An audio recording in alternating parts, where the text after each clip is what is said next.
Hello friends, हमको start करना है क्लास 10 का चैप्टर नंबर 8 ट्रिग्नोमेट्री। ठीक है, ट्रिग्नोमेट्री स्टार्ट करने से पहले इसमें हम कुछ चीजें जान लेते हैं होती क्या क्या है, इसमें क्या क्या चीजें यूज होती है। सबसे पहले आएगी आपकी पाइथागोरस थ्योरम, जो ऑलरेडी आप 8 क्लास पढ़ चुके हो। ठीक है, उसके अंदर आएगी, इसके बाद आएगी 6 ट्रिग्नोमेट्री रेशियोज। कौन कौन सी? Sine theta, cos theta, tan theta, cosec theta, sec theta और कॉट थीटा। ठीक है, उसके बाद कुछ आइडेंटिटीज आएंगी, कुछ फॉर्मूलाज आएंगे इसके। ठीक है, और क्या आएगा? एक ट्रिग्नोमेट्री टेबल भी आएगी। ठीक है, सब एक ही मैं ट्रिक बताऊंगा, सबकी अलग ट्रिक बताऊंगा याद करने की, कैसे आपको बनाना है, कैसे करना है। ठीक है, आप उसको कर लेंगे। आइए हमको स्टार्ट करना है। पहला पॉइंट पाइथागोरस थ्योरम के बारे में जानते हैं, क्या होती है पाइथागोरस थ्योरम। क्या होती है भाई? इसमें एक राइट ट्राइंगल होता है 90 डिग्री का। ठीक, राइट ट्राइंगल होता है 90 डिग्री का। ठीक है, इसका फॉर्मूला क्या था? एच का स्क्वायर प्लस बी का स्क्वायर प्लस पी का स्क्वायर। एच फॉर क्या होती है? लॉन्गेस्ट साइड, हाइपोटेन्यूज हम बोलते हैं। ठीक है, इसको हम बेस कहते हैं, इसको हम परपेंडिकुलर कहते हैं। ठीक है, ये पाइथागोरस थ्योरम होती है। अब बात करते हैं इसके कुछ रेशियोज के बारे में। 6 रेशियोज मैंने बताई थी आपको। कौन सी? सबसे पहले साइन थीटा, उसके बाद कॉस थीटा, उसके बाद टैन थीटा, उसके बाद आपका कोसेक थीटा, उसके बाद आपका सेक थीटा, उसके बाद आपका कॉट थीटा। ये 6 आपकी रेशियोज होती है। ठीक है, अब इसको निकालते कैसे? इसकी ट्रिक होती है। क्या ट्रिक होती है भाई? पाकिस्तान भूखा प्यासा और भाई हिंदुस्तान हरा भरा। ठीक है, साइन थीटा क्या होगा? Perpendicular upon hypotenuse. ठीक, कॉस थीटा क्या होगा? Base upon hypotenuse. ठीक, टैन थीटा क्या होगा? Perpendicular upon base. ठीक है, कोसेक क्या हो जाएगा? इसका रिवर्स हो जाएगा, यानी कि आपको रेसिप्रोकल कर देंगे। क्या? Hypotenuse upon perpendicular. Sec theta हो जाएगा हाइपोटेन्यूज अपॉन बेस। ठीक है, कॉट थीटा हो जाएगा आपका बेस अपॉन परपेंडिकुलर। आइए लिख लेते हैं इसको। ठीक है, क्या हो जाएगा? साइन थीटा ने बताया आपको क्या? परपेंडिकुलर अपॉन हाइपोटेन्यूज हो जाएगा। कॉस थीटा क्या हो जाएगा? बेस अपॉन हाइपोटेन्यूज हो जाएगा। टैन थीटा क्या होगा? परपेंडिकुलर अपॉन बेस हो जाएगा। कोसेक थीटा इसका जस्ट अपोजिट कर देंगे, रेसिप्रोकल कर देंगे, हाइपोटेन्यूज अपॉन परपेंडिकुलर हो जाएगा। सेक थीटा हो जाएगा हाइपोटेन्यूज अपॉन बेस हो जाएगा। कॉट थीटा क्या हो जाएगा? बेस अपॉन परपेंडिकुलर हो जाएगा। ठीक है, ये तो इसकी कुछ रेशियोज हो गए। अब बात करते हैं कुछ फॉर्मुलाज की।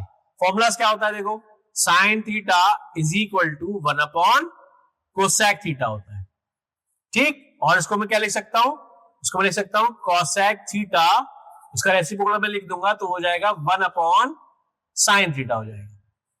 ठीक, अगला होता है cos theta is equal to 1 upon sec theta होता है। इसको मैं क्या लिख सकता हूं? और लिख दूंगा इसको रेसिप्रोकल करके, क्या लिख सकता हूं? Sec theta is equal to 1 upon cos theta. ठीक, और क्या होता है? Tan theta is equal to 1 upon cot theta होता है। और एक फॉर्मूला होता है इसका sine theta upon cos theta भी होता है। ठीक, और करके लिख देते हैं इसमें। अगला क्या होता है? Cot theta. कॉट थीटा क्या होता है? कॉट थीटा होता है 1 अपॉन टैन थीटा होता है। ठीक, और क्या होता है? Cos theta upon sine theta. ठीक है, ये इसके कुछ फॉर्मूलेज होते हैं। ठीक है, आप कुछ आइडेंटिटी के बारे में पढ़ते हैं। इसकी 3 आइडेंटिटीज होती है, वो देख लेते हैं कौन कौन सी है।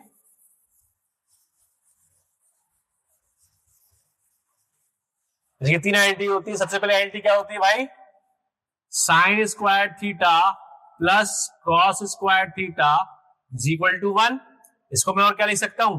इसको लिख सकता हूं sine square theta is equal to 1 minus cos square theta. ठीक, और क्या लिख सकता हूं मैं? Cos square theta is equal to 1 minus sine square theta.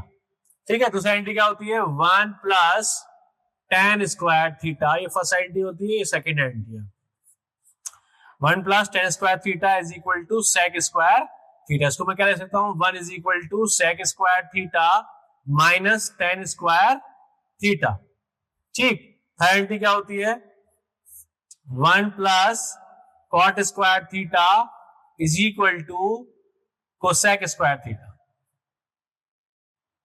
ठीक, इसको मैं लिख सकता हूं 1 is equal to cosec square theta minus cot square theta.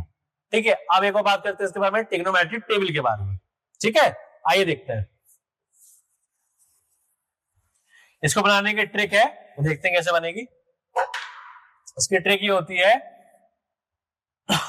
मैंने आपको यहाँ एंगल ए ले लिया, ठीक, ये आ गया आपका 0, ये आ गया आपका 30, ये आ गया मेरे पास 45, ये आ गया मेरे पास 60 और ये आ गया मेरे पास 90 डिग्री। ठीक है, सारे एंगल मैंने बना लिए। अब इसकी ट्रिक ये होती है बनाने की, सबसे पहले क्या करेंगे आप, मैं बता रहा हूं करना कैसे, बस आपको एक दो का बता दो, सारी ऑटोमेटिकली बनती चली जाएगी। कैसे, देखो सबसे पहले क्या करना है मुझे, लिखेंगे पहले 1 2 3, सॉरी 0 से लेके चलना है, 0 1 2 3 4। अब क्या करना है, इसमें सब में डिवाइड कर देना है, 4 4 4 4 4। फिर क्या करना है, इसमें अंडर रूट लगा देना है, सब क्या लगा देना है, अंडर रूट। अब आपकी वैल्यू निकलती चली जाएगी। देखिए कैसे निकलेगी, सबसे निकालेंगे हम साइन ए की। साइन ए क्या है मेरे पास, इसको डिवाइड करोगे तो आंसर क्या आएगा, 0 आएगा। इसको सॉल्व करोगे तो 1/2, इसको सॉल्व करोगे 1/√2 आएगा, इसको सॉल्व करोगे तो आएगा √3/2, इसको सॉल्व करोगे 1। अब साइन ए क्या होता है, कॉस ए का अपोजिट होता है, ठीक है, तो मैं क्या करूंगा, इसका अपोजिट बना दूंगा। कैसे, या लिख दूंगा 1, लिख दूंगा √3/2, या सेम लेगा रहेगा, ये हो जाएगा आपका 1/2 और ये आ जाएगा आपका बेटा 0। ठीक है, अब tan a कैसे निकालोगे, tan a का सिंपल सा फॉर्मूला होता है sin a upon cos a, इससे निकाल लोगे। ठीक, अगला आपको निकालना है किसका, कोसेक का। कोसेक क्या होता है भाई, कोसेक ए होता है आपका 1/sin a, इससे निकाल लोगे आप। अगला सेक का निकालोगे, सेक ए क्या होता है 1/cos a, निकाल लोगे, इसकी सारी वैल्यूज निकाल लोगे। अगला क्या होता है cot थीटा, cot थीटा क्या है भाई, cot a मेरे पास हो जाएगा 1/tan थीटा, tan a। ठीक है, सारे वैल्यू आपको ये फाइंड करना है, ये फाइंड करना है, ये फाइंड करना है, बाकी सारी ऑटोमेटिकली आपकी निकल जाएगी। ठीक है, अब स्टार्ट करेंगे हम आगे 8.1 में नेक्स्ट वीडियो। ठीक है, थैंक यू।